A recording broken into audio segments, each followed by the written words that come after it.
Hello সবাইকে good morning. তোমরা সবাই কেমন আছো? আশা করছি তোমরা সবাই অনেক ভালো আছো আর আমরাও অনেক ভালো আছি। আজকে আবার একটা নতুন ভিডিও নিয়ে চলে এলাম। আজকে রবিবার, এখন বাজে 9টা। এখনই ঘুম থেকে উঠেছি, রবিবার তাই ঘুম থেকে দেরি করেই উঠলাম। উঠেই ব্যালকনিতে এসেছি, এসে দেখি সুন্দর কয়েকটা জবা ফুল ফুটেছে। এদিকে পিঙ্ক কালারের কতগুলো জবা ফুল ফুটেছে আর একটা সাদা রঙেরও ফুল ফুটেছে। আর রোদ তো বলেই লাভ নেই, রোদ সেই সকাল 5:30 6টা থেকেই রোদ পড়ে যায় ব্যালকনিতে।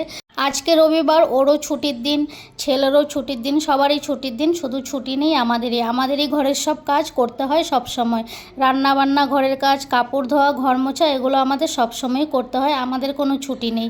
তাই ঘুম থেকে উঠেই সবার ফার্স্টে এসে ফুলগুলো দেখলাম। ফুলগুলো দেখলে কিন্তু মনটা অনেক খুশি হয়ে যায়। সকাল সকাল গাছে এত সুন্দর ফুল দেখে, আবার নিজের হাতে লাগানো ফুলের গাছ, আমি লাগাইনি, ও লাগিয়েছে, তাও কিন্তু খুব ভালো লাগে দেখতে।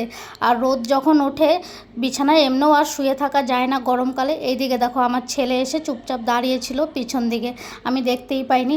জানালা দরজা এখনও কিছুই খোলা হয়নি, এই মাত্রই উঠলাম ঘুম থেকে। 9টা বাজলো উঠতে উঠতে, আর এদিক ওদিক করতে করতে 9:30 এমনিতেও বেজেই যাবে এখন। আর এইদিকে দেখো আমার ছেলে কিন্তু আমার হাতে হাতে সত্যি অনেক কাজ করে দেয়। অনেক কাজ বলতে ছোট ছোট কিছু কাজ ওকে বললে কিন্তু ও খুব সুন্দরভাবে খুশি হয়ে করে।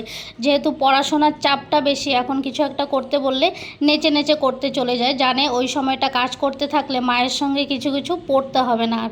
এই বলে দেখো আমি ওকে বললাম দরজাটা একটু খুলে দিতে, দরজাটা খুলে দিচ্ছে। প্রায়ই ও ঘুম থেকে উঠে দরজা খোলে, এমনও হয় কত সময় দরজা খুলতে আমরা ভুলে যাই, ও ঘুম থেকে উঠে আগে দরজাটা খুলে দেয়, তারপরে গ্রিলটাও খুলে দেয়।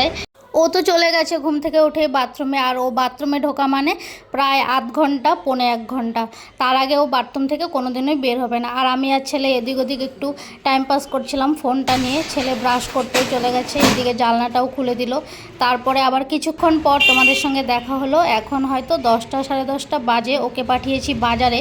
এই ফাঁকে আমি কাপড়গুলো কেচে দিলাম, আরও কাপড় আছে বাথরুমে, ওগুলো সারাদিনে একটু একটু করে কাচবো। এখন যতটা পেরেছি কেচে দিয়েছি।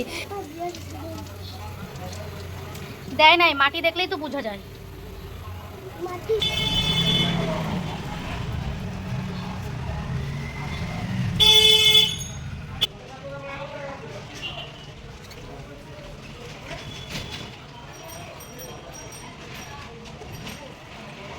বাবা বেশি বেশি জল নাও,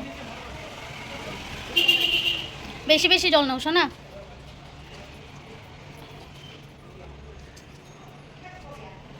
বাবা ওই ব্যালকনিতে তরমুজের গাছগুলি আছে না, তরমুজের গাছেও জল দিতে লাগবে একটু, বেশি না, একটু দিলে হইব। চলো আবারও কিছুক্ষণ পর দেখা হলো। কাপড় কেচে দিয়ে এলাম, ঘরগুলোও মুছে দিয়েছি। তারপর ছেলে ওইদিকে তো ফুলের গাছে জল দিয়ে দিল, আর ও বাজার থেকে আসার পথে পরোটা নিয়ে এসেছিলো। দেরি হয়ে গেছে ঘুম থেকে উঠতে, এখন আর টিফিন বানানোর সময় নেই। টিফিন বানাতে গেলে দুপুরে রান্নাবান্নাও আছে, তাই ভাবলাম ওকে বলেইছিলাম আসার সময় পরোটা নিয়ে আসতে। পরোটা নিয়ে এসেছে আর ঘুগনি নিয়ে এসেছে। আজকে সকালের ব্রেকফাস্টটা পরোটা আর ঘুগনি। ঘুগনি বলতে মটর আর আলু দিয়ে তরকারি নিয়ে এসেছিলো, আর এইদিকে পরোটা দুজনকে দিয়ে দিলাম, আমিও খেয়ে নিয়েছি। আর বাজার থেকে সবজি নিয়ে এসেছিলো একটু একটু, ভাবলাম একটু সবজিগুলো ঢেলে দিই। আলুটা রেখে দিলাম সবার ফার্স্টে। ফ্রিজের এই নিচের দিকটা অনেকটা নোংরা হয়ে আছে, অনেক ধুলো ঢুকে আমাদের ঘরে, যেহেতু রাস্তার কাছে ফ্ল্যাটটা, প্রতিদিনই মুছতে হয়, না মুছলেই ধুলো পড়ে থাকে। আর ফ্রিজটা অনেক দিন মোছাও হয়নি, ওপরটা মোছা হয়েছে কিন্তু নিচের দিকটা মোছা হচ্ছে না। সবজিগুলো এখানে আমি একটু বের করে নিচ্ছি, সবজিগুলো সব গুছিয়ে রেখে দিলাম। তারপরে এদিকে কিন্তু আবার রান্নার ব্যবস্থাটাও করে রেখেছি। রান্না করতে আজকে সত্যি অনেক দেরি হবে। চালটা ধুয়ে নিলাম সবার ফার্স্টে। এদিকে চাল আজকে ভাবলাম রাইস করব, ফ্রাইড রাইস, তাই চালটা ধুয়ে রেখে দিলাম। ভাতটা বসিয়েই দেবো এক্ষুনি। আর মাংস নিয়ে এসেছে, মাংসও পরিষ্কার করে নিয়েছি। এদিকে কাজু কিশমিশ ধুয়ে রেখে দিয়েছি, কেটে রেখেছিলাম বিনস, গাজর আর ক্যাপসিকাম।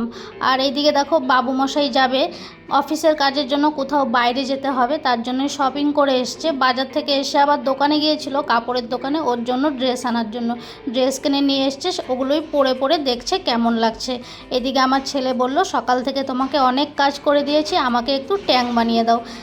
আমার ছেলে কিন্তু ঘরে আমাকে মাঝে মধ্যেই অনেক কাজ করে দেয়, সত্যি কথা বলতে ছোট ছোট অনেক কাজ যেগুলো পারে ওকে যদি বলি ও করে দেয়।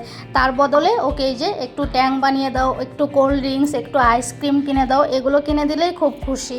আমাকে বলল ট্যাং বানিয়ে দাও, এখন ট্যাং খাবো। দুজনকে বাবা ছেলের জন্য ট্যাং বানিয়ে নিলাম। আমি আর এখন খাচ্ছি না, আমি পরে খাবো।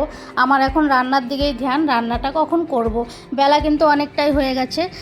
আর আমাদের এদিকে হাওড়াতে তাপমাত্রা রোজের 40 থেকে 42, তাই আমার ছেলের স্কুল বন্ধ দিয়েছে। আমার ছেলের না, অনেক স্কুলই বন্ধ দিয়ে দিয়েছে। অতিরিক্ত তাপপ্রবাহের জন্য বাচ্চারা স্কুলে একদমই থাকতে পারছে না, শরীর খারাপ হয়ে যাচ্ছে, এত গরম। কিন্তু ঘরে আমাদের কাজ তো করতেই হবে, আমাকেও কাজ করতে হবে, ওকেও অফিসে যেতে হবে। বাচ্চারা স্কুলে কষ্ট পাচ্ছে গরমে, তাই বাচ্চাদের স্কুলটা বন্ধ দিয়েছে। এটাই ভালো হয়েছে, কিছুদিন ঘরে থাকুক। তারপর আবার বলেছে তারপর আবার স্কুল থেকে বলেও দিয়েছে যদি তাপমাত্রা না কমে, এমনভাবেই গরম থাকে, তাহলে পরীক্ষার তো রুটিন দিয়েই দিয়েছে, জুন মাস থেকে পরীক্ষা। এর মধ্যেও যদি গরমটা না কমে, পরীক্ষার সব পড়াগুলো দিয়ে স্কুলটা পুরোপুরি বন্ধ দিয়ে দেবে। যাই হোক, বাচ্চারা কষ্ট পাওয়ার থেকে ঘরে বসে পড়াটাই ভালো। এদিকে আমি সব মশলা মাংসতে দিয়ে দিলাম। এখন একটু তেল দিয়ে মাংসটাই আগে বসিয়ে দেব। ভাতটা আমি বসিয়ে দিয়েছি, মাংসের জন্য আবার কটা আলুও কেটে রেখেছি। এখানে কিন্তু সব কিছু মশলা একবারেই দিয়ে দিলাম। আদা রসুন বাটা, পেঁয়াজ বাটা, হলুদ গুঁড়ো, জিরে গুঁড়ো, লঙ্কার গুঁড়ো সামান্য একটু দিয়েছি, কাঁচা লঙ্কা দিয়েই করছি তরকারিটা। সব হাতে মেখে নিয়ে এখন বসিয়ে দেব। আর আজকে রান্না করার সময় মাংসটা হাত দিয়ে মাখার সময় তেল তো একটু দিয়েছিলাম, কিন্তু তারপর যখন কড়াইয়ে তেল দিয়েছি বসানোর সময় অতিরিক্ত তেল পড়ে গেছে আমার হাত থেকে। মাংসটাকে মেখে নিলাম, তারপর একটা টমেটো কেটেছিলাম, টমেটোটাও দিয়ে দিলাম উপর দিয়ে। এখানে বসিয়েও দিয়েছি মাংসটা। তেল পড়ে গেছে অনেকটা, সত্যি আজকে যখন রান্না করছিলাম তখন আমি নিজেই বুঝতে পারছিলাম। জল একটু দেওয়ার পর তেলগুলো পুরো উপর দিয়ে ভেসে উঠেছিল। তারপর আমি কি করেছি, হাতা দিয়ে একটু একটু করে তেল ফেলে দিয়েছি। ও দেখলে আবার চিল্লাচিল্লি করবে, অতিরিক্ত তেল দিলেও খেতে চায় না। আমার ছেলেও খেতে ভালোবাসে না, পরে হাত মুখ পুরো তেল তেল হয়ে থাকে, তাই আবার একটু তেল উঠিয়ে ফেলে দিয়েছিলাম আমি, ওরা না দেখা অবস্থায়। এইদিকে আমি দেখো বিনস আর গাজরগুলো, ক্যাপসিকাম সব কেটে রেখেছিলাম। এখানে ক্যাপসিকাম আর বিনসগুলো ভেজে নিচ্ছি। আজকে আর ঘি দিয়ে ভাজিনি, ঘিটা একদম লাস্টেই দেব। এখানে শুধু রিফাইন দিয়ে ভেজে নিলাম। রান্নাবান্না সব কমপ্লিট করলাম, কমপ্লিট করে রান্নাঘরটা মুছে নিয়ে চান করে চলে এসেছি। চান করে ঠাকুরকে পুজো দিলাম, পুজো টুজো দিয়ে এখন যাব খাবারটা বাড়বো। 2:45 বাজে, হয়তো 2:45, 3টে বেজেই গেছে। এই ডিশটার মধ্যে ছেলেকে খাবারটা দিয়ে দিচ্ছি। এই ডিশের মধ্যে ভেজে রেখেছিলাম বিনস গাজরগুলো, ভাবলাম থালটা ভালোই আছে, এটাতেই দিয়ে দিই। খাবার বেড়ে নিচ্ছি। ছেলে কিন্তু চান করে বসে আছে, ও মুখ দিয়ে কোনোদিনও বলবে না মা খাবার খেতে দাও, ওকেই দিচ্ছি সবার আগে, ওকে দেবো। আর উনি আবার ফোনে কথা বলছে কারোর সঙ্গে, তাই ভাবলাম ছেলেরটাই আগে বেড়ে দিই। আজকে রবিবারের মেনুতে আর বেশি কিছু করিনি, শুধু রাইস আর চিকেন কষা করলাম। এতটুকুই যথেষ্ট, 3 জন ঘরে মানুষ, এটাই খেয়ে খুব খুশি সবাই। রাইসটা এমনিতে আমার ছেলে পছন্দ করে, বিরিয়ানিটাই খেতে চায় না, আমারই মতো। আমি যেরকম বিরিয়ানি পছন্দ করি না, ও করে না। রাইসটা করলে তাও মাঝে মধ্যে খায়। আমার আবার বরমশাই আবার রাইসে ঘি দিলে খেতে চায় না, কিন্তু ঘি ছাড়া রাইস ভালো লাগে, আমি তো দিই। তারপরে এখানে বরমশাইয়ের জন্য বেড়ে নিচ্ছি, আমার খাবারটাও বেড়ে নেবো, সবাই একসঙ্গেই বসবো। ছেলেকে দিয়ে এসেছি, ও ফোনে কথা বলছিল, তাই ওর জন্য একটু 5 মিনিট পরেই বাড়ছি। সবাই একসঙ্গে খেয়ে দিয়ে নেব। তোমাদের কেমন লাগলো ভিডিওটি কমেন্টস করে জানিও। আর আজকের ভিডিওটা আর বেশি বড় করলাম না, ভিডিওটা এখানেই শেষ করে দিচ্ছি। আবার একটা নতুন ভিডিওতে তোমাদের সঙ্গে দেখা হবে। যদি ভিডিওটার কিছুটা অংশ ভালো লেগে থাকে, ভিডিওটি লাইক কমেন্ট শেয়ার করবে। আর যারা আমার ভিডিও সব সময় দেখো তাদেরকে অসংখ্য ধন্যবাদ আমার ভিডিও দেখার জন্য। আর তোমরা যারা ফেসবুক পেজ থেকে আমার ভিডিও দেখো তাদেরকে বলছি অনেক অনেক ধন্যবাদ ভিডিও দেখার জন্য। আর আমার ফেসবুক পেজটিকেও তোমরা ফলো করে রাখতে পারো নতুন নতুন ভিডিও পাওয়ার জন্য। আমার ফেসবুক পেজের নাম হলো প্রিয়াঙ্কাস লাইফস্টাইল। চলো আজকের জন্য টাটা, বাই বাই, আবার দেখা হবে নতুন একটা ভিডিওতে।